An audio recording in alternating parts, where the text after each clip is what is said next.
So I'm the firstborn from my family, and if you have seen my previous videos, my goal growing up, I already knew that once I'm fine, I needed to go back and take care of my sisters and my mom. My mom is no longer here, she passed away, but my responsibility did not end when she passed away. Some call it black tax. Others, they say there's no such thing as black tax. Others, they say it's giving back. Yeah, it's giving back to your family, and it's also lifting others up. Honestly, I don't know. The name does not matter for me, but the reality is that as a firstborn, there were certain expectations that were placed on me, and I understood it. I don't know, am I bitter about it? I don't think I'm bitter about it, but there was a time where I felt overwhelmed. There are times where I feel like I wish it was not like that. I wish there were other people so that we can at least carry the load together. Today I'm talking about my finances as a 39-year-old woman. I think some of the challenges that we have is not the same. I remember there was a time I was talking to this other friend of mine who was a male, and he was saying to me that this thing of yours of always worrying about your family, you need to do you need to focus on yourself. Like, you can't always be worrying about taking care of your siblings and your mom. When are you starting to take care of Joey? And what he was saying, it made sense. Ideally, I should have focused on me as Joey. But the reality is that my background, my environment, it did not allow me to focus on me. Hence, I am fighting so much. Hence, I'm working so much. Hence, I'm praying and trusting God that my beginning will not be my kids' beginning. I do not want for them to struggle the way I struggled. I do not want them to start where I started. And one of the things, I even did a post where I was saying, now I'm working so hard so that my kids can have a silver spoon. And I know it's very uncomfortable, but I am working so hard because for me, I would really love it. That's me and my husband's plan, is that we can gift our kids with their first cars. We can give them with at least 4-room house so that they don't have to start with debt. I hate debt. I hate it. I hate debt. I don't think, it's not I do not like it, it's that I hate debt. And I hate that the way the system is designed, it is designed in such a way that you end up needing to use debt even if you don't want to. I'm just going to give you one example. I remember I wanted to build a house for my mom. So for me at first, I thought that I'm going to save the money. I started working and I thought I'm going to save the money then until I have enough money to be able to build for her. Guess what? One day my friend had to wake me up and say, you know what, I understand that you do not like debt, but the reality is that with you saving money, you will end up taking maybe 10 years for you to eventually build a house for your mom. And by that time, the interest rates, prices would have changed. So you are not even sure that the money that you have saved is going to be enough. And that is the sad reality. That is one thing that I wish we were taught about savings. That saving money in the bank, it does not really help you. And I loved a video I was watching by Andisa, and she was, yeah, it's Andisa. I thought maybe I pronounced it wrong. And she was saying that one of the things she doesn't do is save money instead of investing. But a lot of us, we did not have that information. Most of us, we will save money in the bank instead of investing it. And that money, you'll get like 1% or 2% interest. And one of the things that she also mentioned, and I was so happy that someone agrees with me, I do not believe that you must save money when you have debts. It does not make sense for me to be saving money when I'm busy paying interest. Yeah, 1,000. Like, you are saving 1,000 and the interest that you're going to earn is like 2%. Then on the other side, you have a loan where your interest is 1,000 per month. I would rather take that 1,000 that I'm saving and pay my debt, pay extra to my debt. Then when I'm okay, I believe that you can save later on. And a lot of people don't do that. A lot of people are not aware of that, because the message is that you must save money, you must save. And we end up saving, but at the end of the day, when you look at it, you are actually losing out. So I went to the bank and I got a loan, a personal loan, and the interest was hectic. But anyway, because I knew the goal, I wanted to build a house for us. I wanted my mom to have a place where she can call her home. So I got the loan and I was able to pay it off. One thing about me, I will make sure that I pay extra. Even if it's 500, even if it's 200. And I know that sometimes it's not a reality for other people. You don't have that extra. The only thing you can do is pay the minimum payment. But because I'm into finance, I am intentional about this thing. I've realized that financial institutions, they make a lot of money from us just paying the minimum.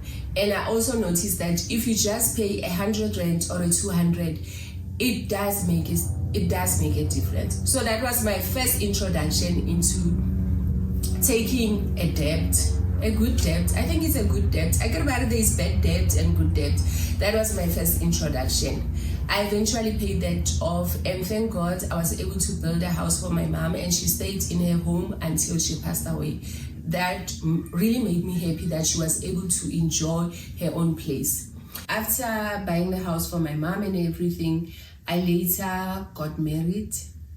And I remember after when we got married, we stayed with my in-laws. And I know people will say, why do you want to get married if you don't have your own house? Why marry a man who does not have his own place?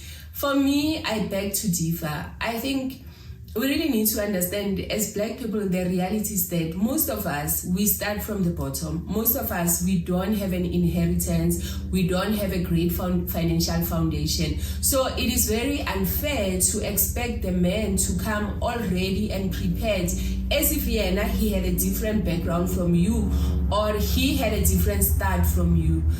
I was okay with me and Harvey getting married while we did not have a home, because I knew that our plan was to have our own house. So I was employed, I'm permanently employed, it's a stable job, I'm working for the municipality, and people are saying like, it's easy to get debt, to get credit when you work for the municipality. Then we go and apply for a loan. Harvey was still an entrepreneur, he was still busy pushing his things. So we go and apply. Guess what? First one, rejected, decline. Like, why? We tried again second time, and the guy was like, no, I think the problem is because, yes, we can see that your husband has an income, but because he does not have like a normal pay slip, that is why you are getting declined. Then we decided to go back and just wait and see if things can be better. Then we can try again. While we were still busy waiting for that, we decided that we wanted a car. Okay, we need a car for transportation, and especially for Harvey, he was traveling more, so we needed to have our own car instead of having to rely on other people for transportation, especially for him. I honestly, when I went to the dealership, I thought that they were going to reject it, because I was using my payslip, since I'm the one who is stable. My salary was less than what my husband was getting. But we are not there. We went and we applied, and it was granted. How when they did not allow us to get a home, but here I am applying for a car which is not an asset, a car that depreciates immediately when we get out of the dealership. But here they are saying that no, you can get it.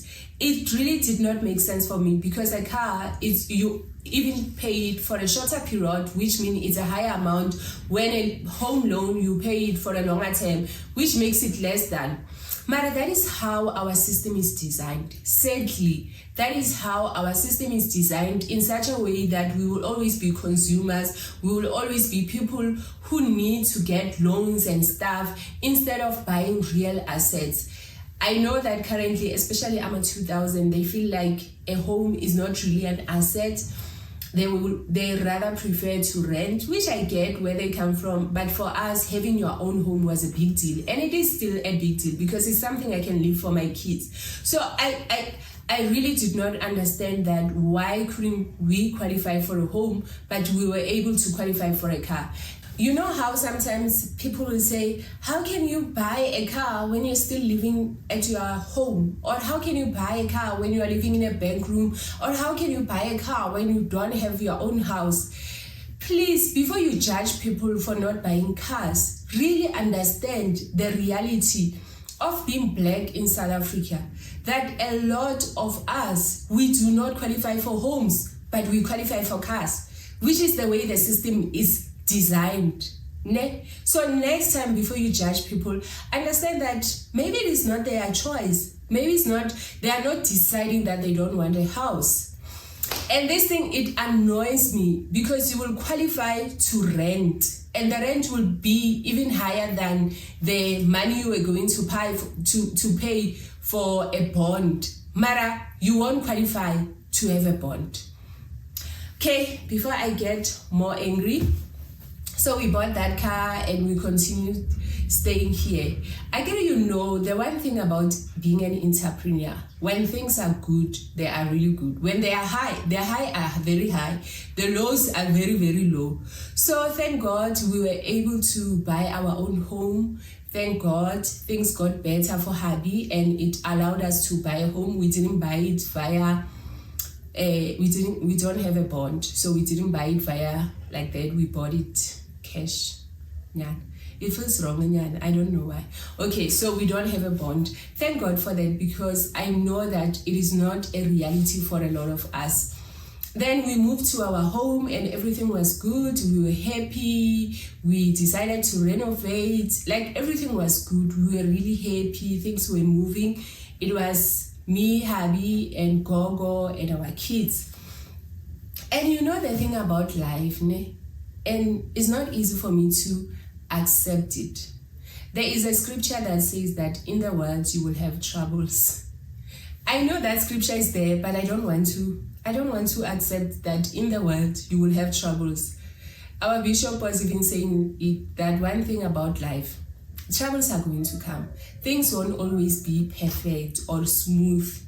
Challenging days are going to come. So challenging days did come, because as an entrepreneur, things are not always consistent. Things change, life happens. And this time for us, it was because of the lockdown. No one really planned for the lockdown. No one thought that the lockdown is coming. We didn't know that 1 year we will have a pandemic and we will be locked in. And that during that time, a lot of businesses were closed. A lot of people were retrenched. Like, it was bad. And unfortunately, it affected my family in that hubby was unable to work. And because when he doesn't work, there's no income. Unlike with me, even though I was working from home, but I still got my salary, And because there was no income, it was really bad. We had to decide again as a family. We had to make a financial decision as a family that, what are we going to do? We can't afford 2 cars. What are we going to do? And it was an easy decision for me, because I know that it was either choosing to trade in the car or to take our kids from the schools that they go to.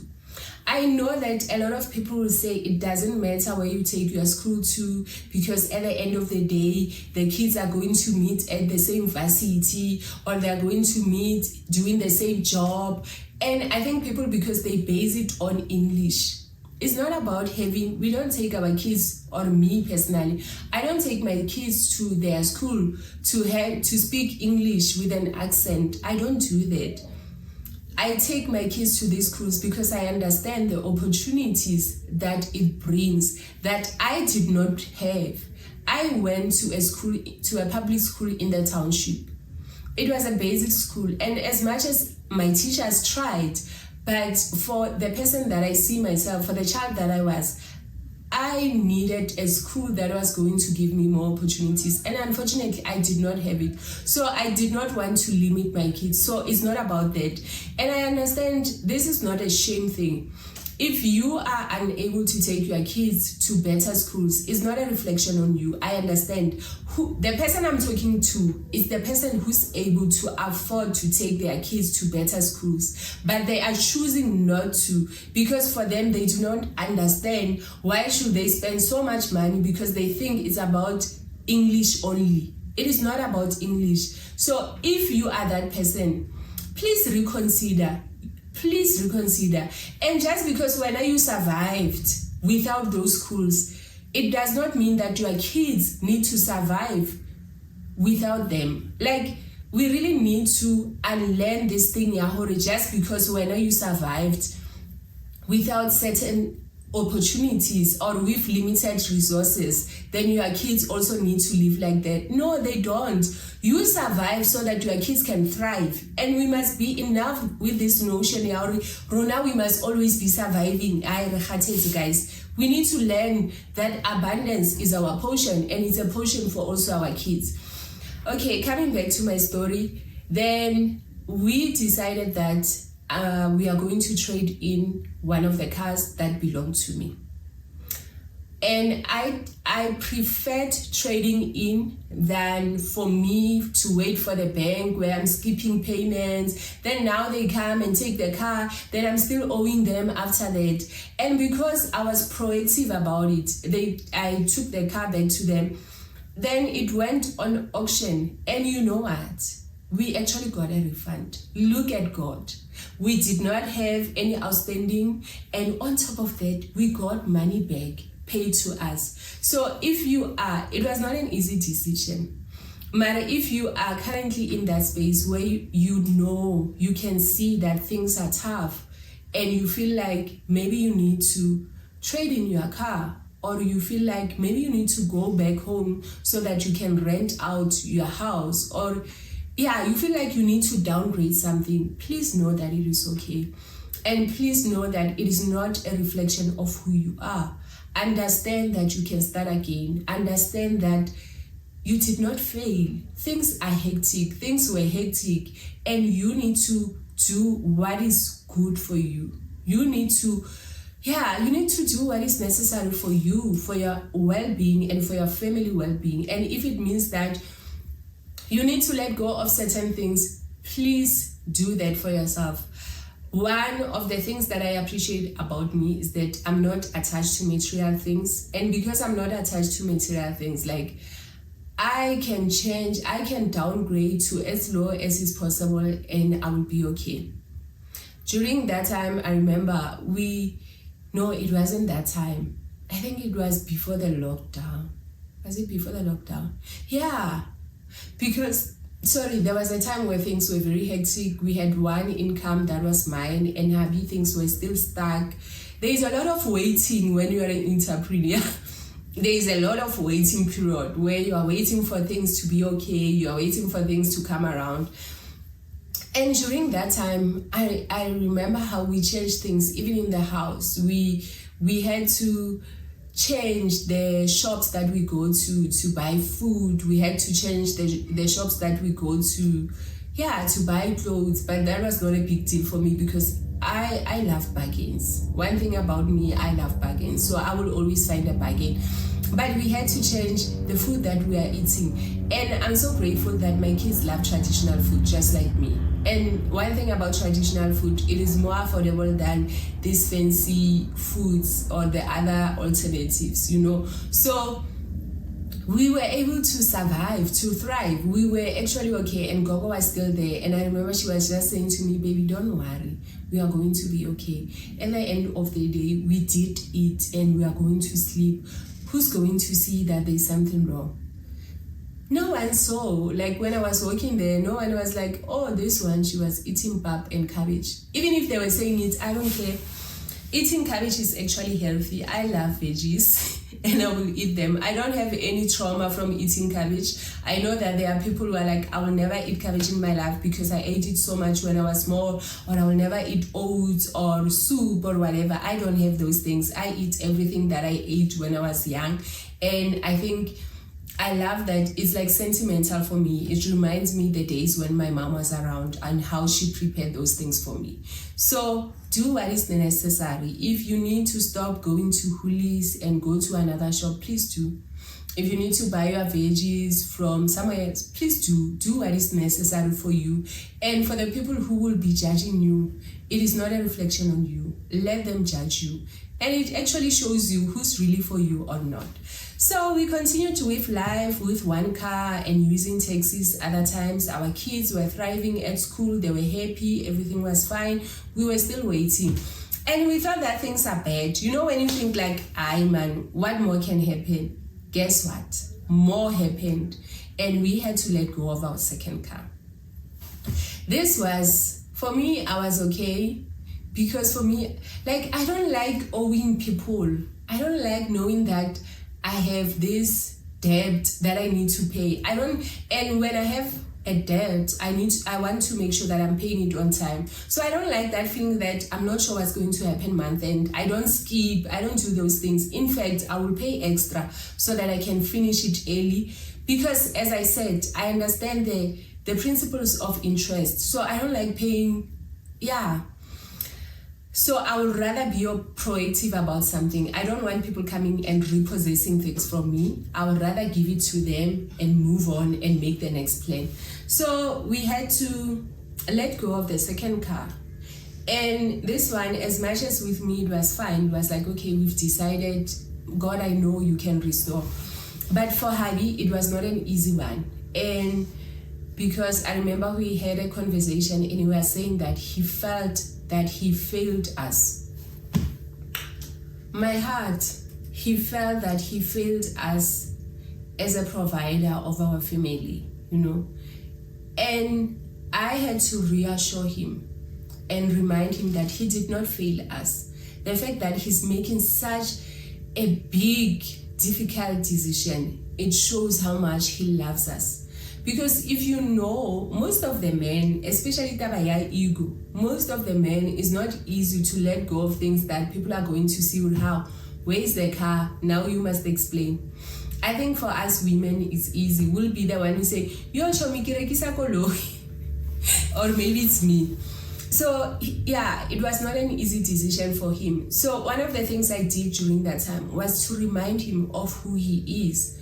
Ladies, if you are going through this thing, if your partner is going through this, where you have to change your lifestyle because of whatever reason, please reassure him, please encourage him, remind him of who he is, remind him that he is still the head and not the tail, remind him that God has good plans for him, you know, remind him that God is going to complete what he has started in him. And I know that for us as women, sometimes it's so scary, especially for me. I love stability. Like guys, I love stability. God designed me in that way. And I think also because I grew up poor, so I don't want to go back there. I really do not want to go back there. And because, so I love stability. I love knowing that we can afford our life. I love knowing that at the end of the month, we can pay what we need to pay. I love knowing that I have extra, you know. I love knowing that I have extra. I'm laughing because I remember Habi one time saying to me, baby, kikupa umpechelet kupa unseliko ela a secret from your secret savings. I'm like, what secret savings? Like, baby, ela secret savings. Do you have secret savings? Do you have secret savings? Like, are you those people who say, get broke, but you have 1,000 stashed away just in case? I'm not talking about the emergency fund. This one is just like in your bank account, just in case something. Do you have that? Please comment below and let me know. So yeah, so what I was saying is that please encourage them and remind them of who they are. Even if you are afraid, even if you are scared, you can share that, you know what, This time it scares me, Mara, I know that we went through other things and we can do it again. So that is what I will do with my husband. I will remind him of how God came through for us before, over and over again. And one thing about God, he restores. He will restore over and over again. If you trust him, he will restore. So even now, if maybe you don't have a partner and you are the one who's going through that, I just want to encourage you to not give up. God is able to restore. And don't think that as you are letting go of those things, it means it is the end for you. It means that you will never bounce back again. You are going to bounce back again better than before. One day you will be talking about it, testifying about God's goodness, that do you remember? We usually talk about with me and my husband that, baby, do you remember where we started? Do you remember we used to stay in a shack, hey? And there would be rats on top, playing on top.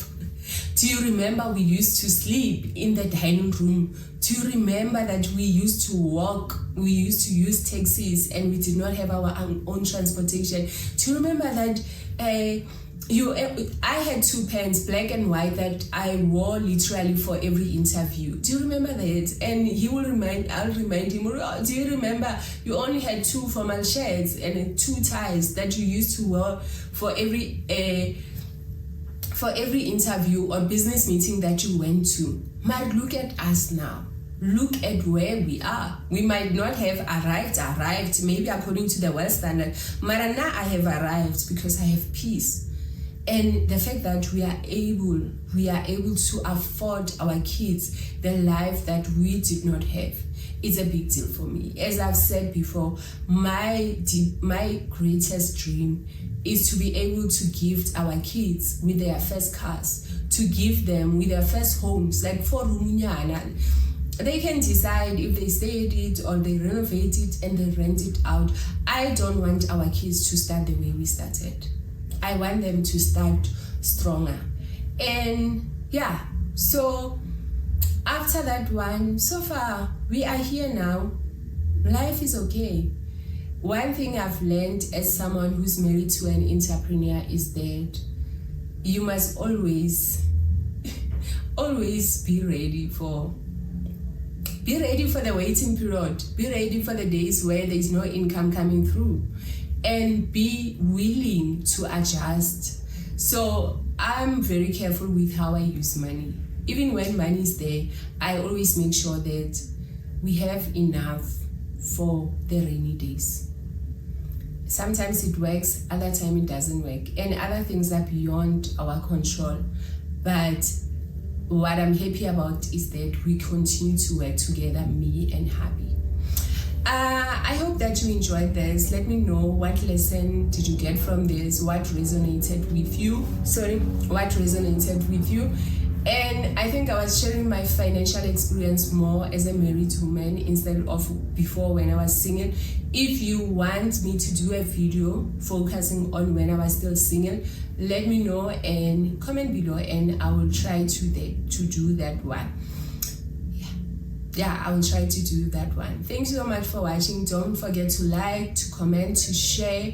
Please share with other people. Share the link with people that you know, so that maybe, who knows, maybe they need a message like this to know that you are not attached to your material things. Your value is not based on material things. You are still worthy even when you don't have those things. You are still worthy even...